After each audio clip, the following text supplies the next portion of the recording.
Well, hey there, everybody. It's Chris from the Rate the Record podcast, and it's the end of season 7. This isn't technically an episode, it's just a bonus episode that I do at the end of every single season of the Rate the Record podcast. Has been done since season 1, and now doing it again, once again, for season 7. And that is, of course, ranking every number 1 song that appeared in season 7. Obviously, did 13 episodes, that was 13 albums reviewed, and ranking all of these songs, there was a bunch of number 1s. So now I gotta find the gold standard of those number 1s. This is a difficult list to put together always, trying to figure out what my favorites and how they should be ranked and everything like that. It's always been very difficult. Even when there's 2 of us on the show, it was a very difficult thing to do, and it was always very interesting to find out which one of us thought what should go where type deal.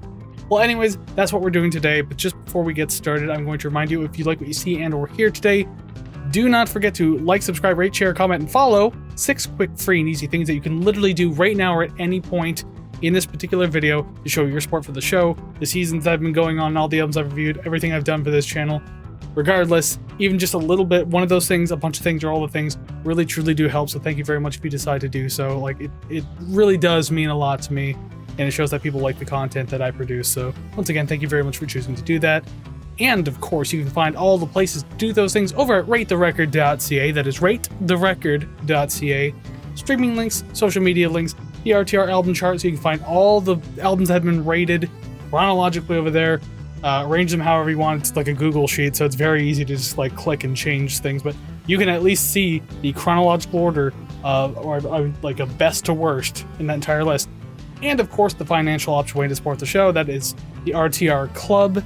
I'm not going to get too much on the RTR Club because I don't want to waste too much time, but you can check all of that out over at ratetherecord.ca. It's only $3 a month if you're interested, and there's things to check out if you are. So ratetherecord.ca one more time if that sounds cool to you. But the thing that we actually have to do is actually rank the songs as the title says, so I'm not going to waste much more time. I'm just going to situate myself to this side of the screen so we can actually get started. Getting situated over here means that I'm just standing over here now, and now the mic is slightly in frame. Only because, I don't know, the boom arm isn't really motion friendly all too much, so I don't really have much of a choice. I need to get a new boom arm, that would be fantastic. But what I need right now are 13 numbers on the screen next to me right here. It's like the end of one of the podcast episodes. I'm going to rank the songs. There's no rating the record because obviously, I mean, I can tell you the average for the season if you really want to know. But other than that, ranking the songs is what I have to do now. 13 through 1. These were all the best of the season, so there is no best to worst, least favorite to favorite. I guess it's just least preferred to most preferred is going to be the way this works, because all of these were the best, in my opinion, of this past season. So I don't want to waste too much more time. Let's actually just get this started, huh? So number 13, I have Evanescence with My Immortal. Again, not this, as I said before in this review, it wasn't a bad song. I'm not huge on it. And I think I do like the heavier version rather than the demo version that was originally on the album. That kind of like put it a little bit down for me, but it's still a really well-written song, so I really enjoyed that. Number 12 was Mogwai with God Gets You Back. Just a beautiful, spacey kind of song. Really dug the vibes of it. Not enough to be higher on this list, but I still very much like going back to that one every once in a while. That whole album really is still really nice to go back to. So, as much as I would want this one to be higher, there's just obviously a lot more things that I actually liked off of this particular season. Number 11 goes to The Naked and Famous with the song Spank. Just a very exciting, dirty sounding song. Not necessarily dirty lyrically, it was just very crunchy and distorted all over the place, but it was very poppy and very fun at the same time. So best of both worlds going on. I really like it, but again, as compared to everything else on this list, it just couldn't get much higher than that. Number 10 goes to Radiohead with Just. This song had a little bit of everything in it. It was very crazy overall. A lot of fun experimental things going on. Some lows, some highs, just fantastic all around. I wasn't huge on the bends. There were some pretty decent tracks on it, obviously, but it's not my favorite Radiohead album. But Just is always one of those like staples that are just like massively exciting to get through. It's at number 10, but still one of the best of the season, of course. That's why it was number 1 to begin with. Number 9 goes to Mother Mother with To the Wild. When I first listened to that album, it had been like a long time since I've listened to it, but I didn't listen to the whole thing. But listening to it, the whole thing for the podcast, just realizing some of the songs I missed, some of the ones I hadn't heard in a long time, Everything was really well written and well done on that album, but something about To the Wild just hit me a little more. Maybe it was the fact that it had a different singer. Maybe it's just a bit more of a chill song. Maybe it's the dark comedy of it. I don't know. Maybe it's a combination of all of those things, but that's what made me really enjoy that song. But again, it's very lower on the list, but no problem. Still a fantastic song. I definitely recommend it. Number 8 goes to Killing Joke with Love Like Blood. I love Killing Joke, and I love a lot of their albums. I love a lot of their songs. Nighttime is a fun album altogether. I think Killing Joke personally has better, but Love Like Blood is a staple no matter what. No matter what I feel about any Killing Joke album, Love Like Blood will always be up there as like one of the better tracks. Insanely catchy. It's dark, but also has like some like poppier rock kind of vibes to it as well. So I don't know. Another one of those songs that just gives you a little bit of everything. A lot of fun. Really, really like it. It's just too bad it didn't go a little higher. The season's been pretty intense with fantastic songs, so that's why I said some of this was really challenging to do. Number 7 goes to Frank Zappa and Wonderful Wino. As much as I like Zoo to Lures, I kind of realized after doing the review of it that it's a better album to just kind of have on and chill to and relax. And obviously you can enjoy the songs and listen to them individually and everything like that, and it's fine. Frank Zappa usually is pretty goddamn solid for releasing decent goddamn music. Sorry for all the swearing, but I mean, just really gotta emphasize how much I like Frank Zappa's music.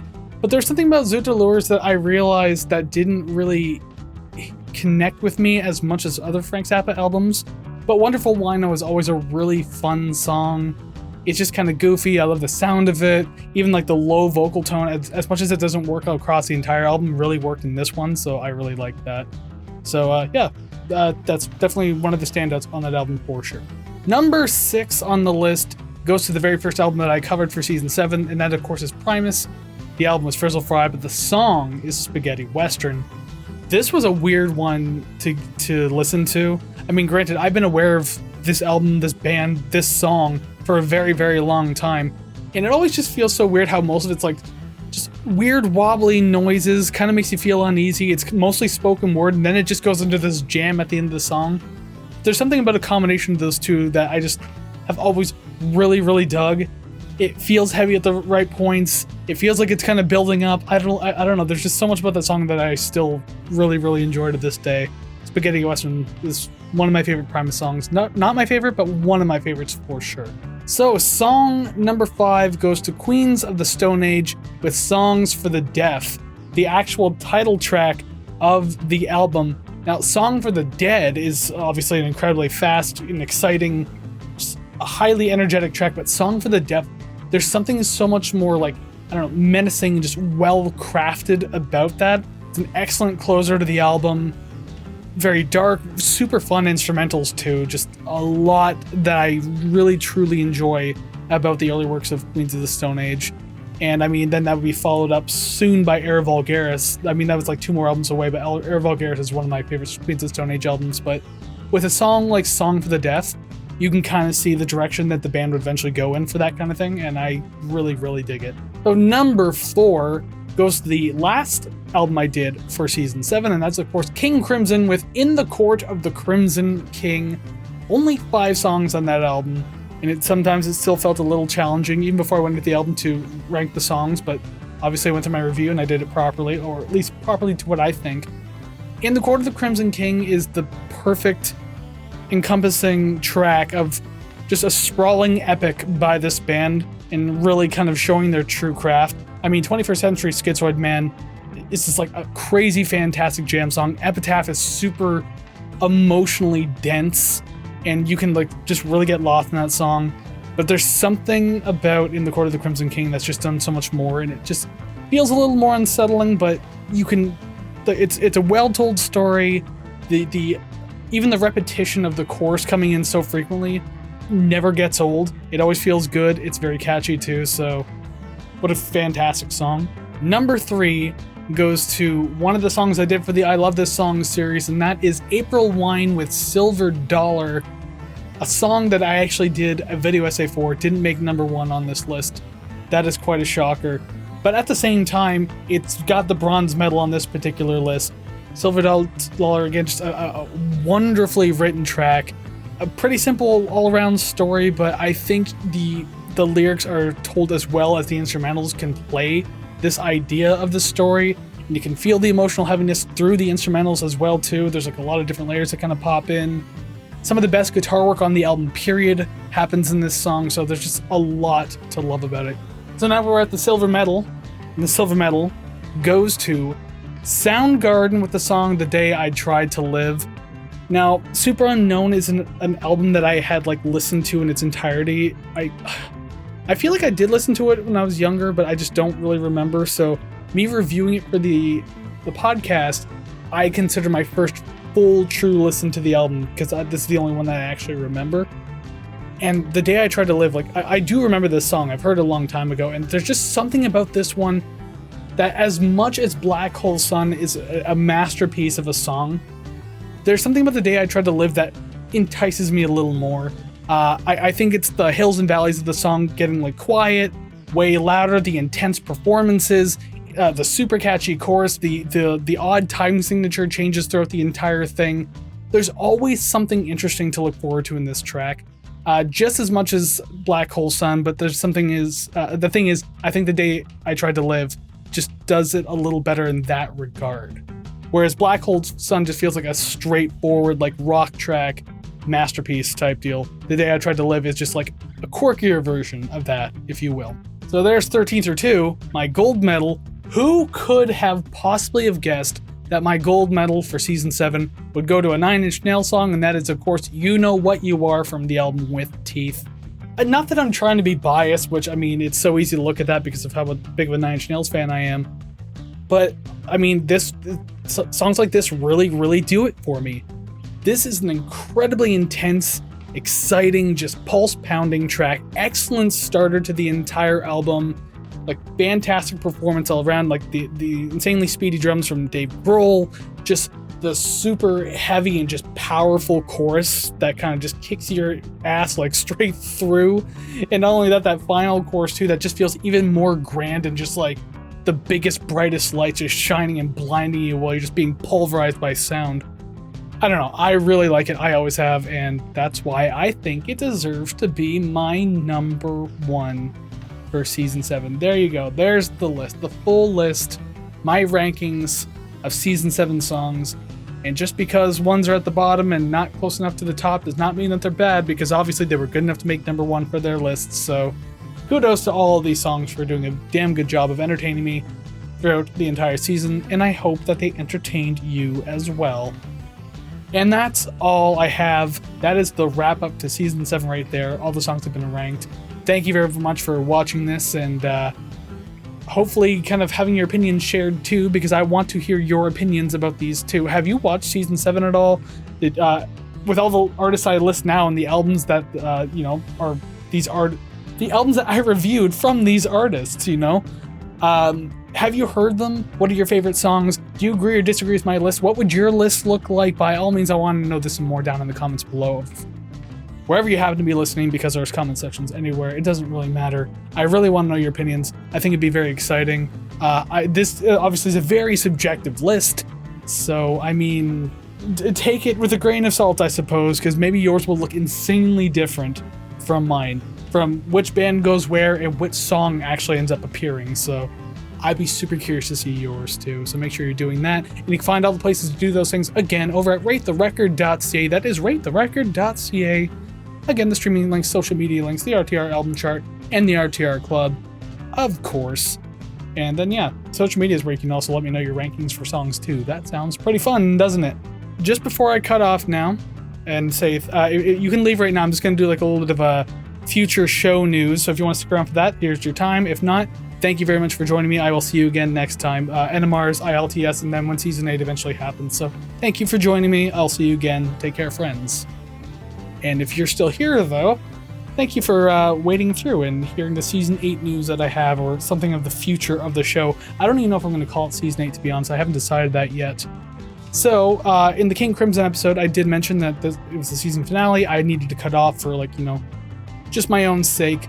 I was being physically drained. I'm very busy with things behind the scenes of, my own life. I have a full-time job and everything like that, so I don't have tons of time to devote to this podcast as much as I want to. But I don't want to stop this podcast, so I figure end the season early and come back with a brand new plan for season 8.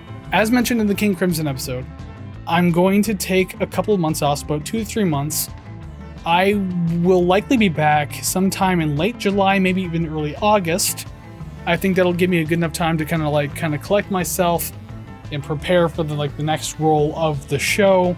But the thing is, it won't be a weekly upload schedule anymore. Episodes usually come out 9 a.m. on Mondays, or 9 a.m. EST, ET, whatever you want to look at for that.